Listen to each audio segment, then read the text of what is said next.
Well, hello, all of you at the Secret Place Book Club there in Houston. I am excited that y'all have been reading Listen to Your Life, and I just trust and hope that you have really enjoyed it and it has given you some insights and inspiration and some practical action steps to use in your everyday life as you move towards a life of greater fulfillment and success. So I have all your questions. I'm going to go through what I'm able to go through and answer them to the best of my ability. So let's see. I have some names here. So specifically want to say hi to Wendy and Shari. I think it's Shari or Sherry. Deborah and Eureka. Y'all keep up all the great work. Also, want you to know that Listen to Your Life was my second book, very close to my heart, and I'm excited that you're reading it after all these years. You might know my latest book is Successful Women Think Differently. I think you'll really enjoy that one when you have a chance, if you move on to read more of my books. The latest one is my 7th book. So anyway, let me look at these questions you asked. The first is, what causes a person to avoid commitment to the process of developing a stronger relationship with God, others, and themselves? Everyone's different, so I don't want to say the reason for every person is the same. However, there are a couple of themes, I think. Number one, I think discipline. It takes discipline to develop a deeper connection with God. That means that we're spending time in prayer every day, that we take time to meditate, that we're reading the Word of God. And life gets busy, as you know. It can be really too easy to say that it's a priority to have a relationship with God, and yet for your actions to look completely different. You'll probably remember in the book I talked about, what if a video camera had secretly followed you over the last week? What would I say were your priorities? So I think in terms of, quote, avoiding commitment, one is it takes a lot of discipline. I think also a lot of people have a fear of losing themselves or losing their own desires. This belief that somehow if I really commit myself to God, that I'm not going to get to do the stuff I really want to do. So I'll just be following a bunch of rules and I'm giving up my life, not realizing that you're actually gaining real life when you commit to God. But I think that's a struggle for a lot of people. And I know even as I started my walk with God years and years ago, that was a thought that always came to me, that I was going to give up stuff, that it was things I couldn't do. And I don't feel that way at all at this point in my life. In fact, I can't even think of what all the things were that I thought I could no longer do. But I think that comes with growth and maturity and so forth. So, second question says, in your book, you share the importance of connecting with God, others, and self. They are definitely key connections. In regards to connecting with friends, what are some of the signs that your friends are toxic? That's a great question. In fact, I just wrote a column in Ebony.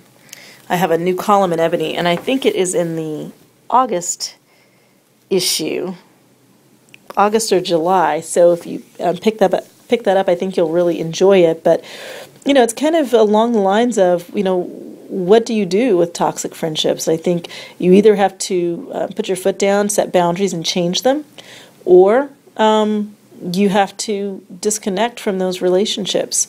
I think some of the signs are, a person that just drains all your emotional energy, a person that doesn't support you, someone who is pretending to be a friend, but really you sense very strongly and you have evidence that they're not really a friend, someone who uses you, someone who disrespects you, and someone who, doesn't bring out the good in you. There are toxic friendships that are toxic because you could be doing just great, but that person influences you in a really negative way, and that can be toxic. You can have a toxic friendship with someone who's just full of drama and negativity, so even though you aren't doing anything particularly negative, they can turn it into something negative. So, you just have to use your own discernment with that. But know that friendships should be friendships. They should be supportive, and they should be mutually beneficial. I mean, of course, there are times when you have friends that need to lean on you, and that takes a lot of energy. That doesn't mean it's toxic. So when I say, draining your energy, I don't mean, your friend is sick and needs your help and you're tired. That's different. But when that person influences you in a negative way, causes you to be less than who God's called you to be, is disrespectful, disregards what's important to you, all of those things are very toxic. And the thing about toxic people, and one of the reasons I really like that phrase, is that oftentimes the only way to protect yourself is to stay away.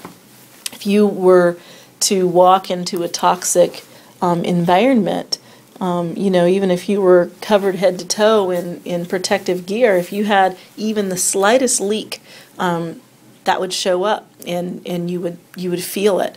And so I point that out because I think that sometimes we think we can change people, and you keep going back into friendships and keep trying to convince people or whatever it is that you're doing, and just being around them always leads to something negative, or leads to an argument, or leads you to walk further away from your mission and your vision. So be careful about toxic relationships. They can keep you from being your best self. They can keep you from living out your purpose. Okay, question 3. On page 26 of your book, you listed 57 values and then asked your readers to identify 5 of them that are most important to them. How does a person know for sure the ones noted are the top and not those they wish were their top? You just need to be honest with yourself. I can't tell you what your values are, but you know what your values are. And I think it's okay to make a list of what you want to value more, right? So you could have a list of, here are my values. I value creativity. I value freedom.